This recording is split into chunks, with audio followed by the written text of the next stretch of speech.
से।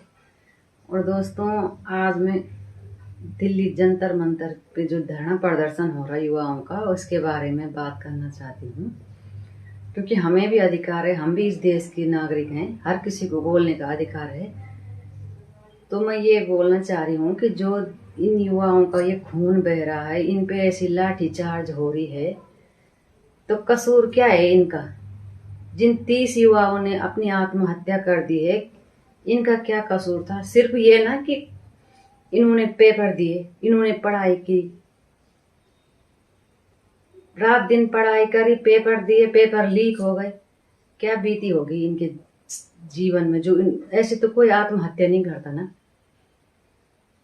उनका भी तो कुछ सोच रखा होगा अपने भविष्य के लिए, उनके कुछ सपने होंगे। और जब ऐसे बार बार पेपर लीक हो रहा, सिस्टम खराब हो रहा, तो उनके सपनों को चूर चूर कर रहे हैं मोदी जी, तो आप इसके जिम्मेदार नहीं है क्या? क्या आपकी डबल इंजन की सरकार इसकी जिम्मेदार नहीं है मोदी जी? बोलो ना।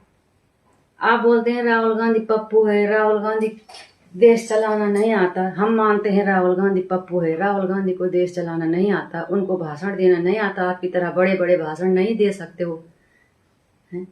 लेकिन अगर आपको देश चलाना आता तो देश की स्थिति क्या कर दिया आपने? हमारे देश का युवा देश का भविष्य होता है मोदी जी, और ये है हमारे देश का भविष्य सड़कों पे। हमारे देश का भविष्य आज जख्मी हो रखा, हमारे देश का भविष्य आज आत्महत्या कर रहा है, हमारे देश का भविष्य आज खून से लथपथ है। तो आप क्या फायदा रहा आपके 56 इंच के सीने का? इससे बढ़िया तो राहुल गांधी पप्पू ही से ठीक है। जब आप देश के युवा के बारे में नहीं सोच सकते, वो देश का युवा 10 किलो राशन का भूखा नहीं है, आपकी इन छोटी छोटी योजनाओं का भूखा नहीं है। वो पढ़ाई कर सकता है, वो अपनी दम पे सब चीज कर सकता है, लेकिन उसके भविष्य के साथ ऐसा खिलवाड़ मत करो। आप रातों रात सब चीज कर सकते हैं, आप नोटबंदी कर सकते हैं, आपने कितने चीज का फैसला बिना सोचे समझे ले रखा देश के लिए, तो आप इस छोटे से सिस्टम को अपना सही नहीं कर सकते? आप इन जो ये पेपर लीक करा रहे हैं, इनकी सीधे जेल में नहीं डाल सकते? इनके खिलाफ कोई ठोस कानून नहीं ला सकते? देश के युवा के बारे में और देश के बेटा बेटियों के बारे में तो आपने कभी सोचा ही नहीं मोदी जी। इतनी लड़कियों के रेप हो रहे, उनके लिए कोई कानून नहीं। उन रेपियों को आप जेल में इतनी मोटी मोटी रोटी, इतनी थाली खाने की दे रहे, खाने उनको और मोटा कर रहे वहां। क्यों? जो बेटियों का रेप कर रहे उनके लिए तुरंत फांसी नहीं होती हमारे देश में? लाओ ना, आप तो देश के प्रधानमंत्री हो, आप सब चीज कर सकते हैं, लाओ कानून। हमें तो गर्व होता था, मैं तो सोचती थी कि भाई उत्तराखंड में तो जो भी सरकार आए आए, लेकिन देश में मोदी जी रहने चाहिए, क्योंकि हमें मोदी जी जैसे प्रधानमंत्री नहीं मिल सकते दोबारा। लेकिन आज मुझे बहुत दुख हो रहा कि जो हमने सोचा था वो बहुत गलत सोचा। मोदी जी, किस किस चीज की डर है आपको जो आप देश की बेटा बेटी नहीं बचा सकते? आप जब आप देश के बेटा बेटी नहीं बचा सकते तो आप बोलते कि मैं बुजुर्गों के बारे में सोचता, मैं गांव के बारे में सोचता। गांव कहाँ से होंगे, बुजुर्ग कहाँ से होंगे जब युवा ही नहीं रहेंगे? युवा आत्महत्या कर रहे, वो बुजुर्गों के लिए आपने वो 1000-1500 की पेंशन लगा रहे, उसका भूखा नहीं है हमारा युवा, वो खुद कर सकता है नौकरी। जो आपको इतनी, आपको तो नहीं बोलूंगे, जो इन घूसखोरों को इतनी मोटी मोटी रकम दे सकेगा, वो तो घूस दिला के अपने बच्चों को नौकरी लगा देगा। और हम जैसे मिडिल क्लास फैमिली, आपको क्या पता कितने सपने देखे रहते माँ बाप ने। हम लोग त्योहार नहीं मना सकते, हम कोई अच्छी चीजें नहीं खरीद सकते, क्योंकि हम तब तक ये सोचते कि हम पैसे खर्च करेंगे तो हमारे बच्चों की फीस नहीं जाएगी। हम हर त्योहार, हर खुशी अपनी मार देते हैं अपने बच्चों के भविष्य के लिए। छोड़ो, हमारा बच्चा नौकरी लगेगा तो हम तब जाके अपने सपने पूरे करें, लेकिन हमारे बच्चे नौकरी तो क्या, उनका जीवन ही खत्म कर दिया आपने। नौकरी तो जब लगेगा तब लगेगा, उनको जीने लायक नहीं छोड़ रहे आप लोग। और उत्तराखंड की तो बात ही क्या करें, उत्तराखंड के बारे में अगर मैंने बोल दिया तो 2-4 लोगों को यहाँ मिर्ची लग जाएगी। उत्तराखंड को तो उत्तराखंड रहा ही नहीं। उत्तराखंड तो खैर बोलने में भी शर्म आ रही कि ये उत्तराखंड है। अब इसकी तो ऐसी दुर्दशा हो। और उत्तरकाशी की तो खैर बात ही क्या करनी, उत्तरकाशी तो खैर भगवान ही अब मालिक है।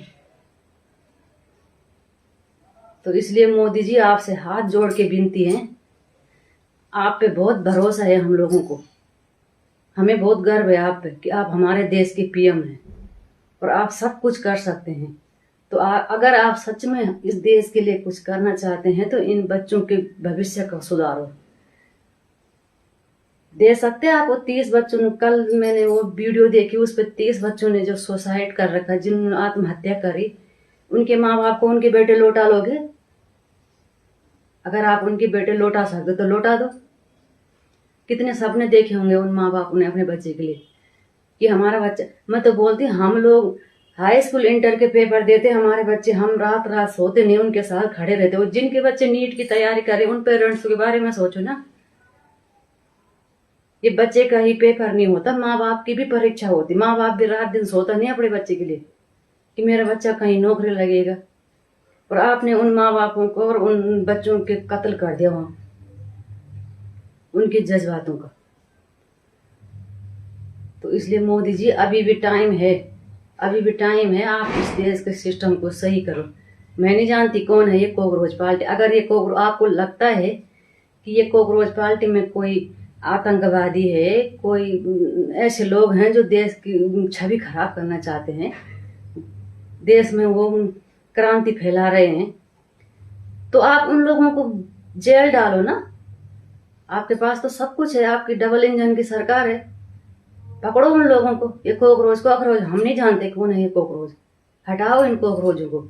लेकिन हमारे देश के युवा को भविष्य खराब मत करो। हमारे बच्चे जो इतनी पढ़ाई कर रहे, इतनी मेहनत कर रहे और फिर उसके बाद वो मर रहे। आपको पता है बच्चों के अब पढ़ाई करने की इच्छा नहीं कर रहे। हमारे बच्चे बोल रहे हैं हमसे कि मम्मी पढ़ाई करके क्या करना, जब पेपर लीक ही होना, इससे बढ़िया तो कोई प्राइवेट काम कर लो। युवाओं की उम्मीद खत्म कर दी आपने, उनको अब पढ़ाई से मन नहीं है।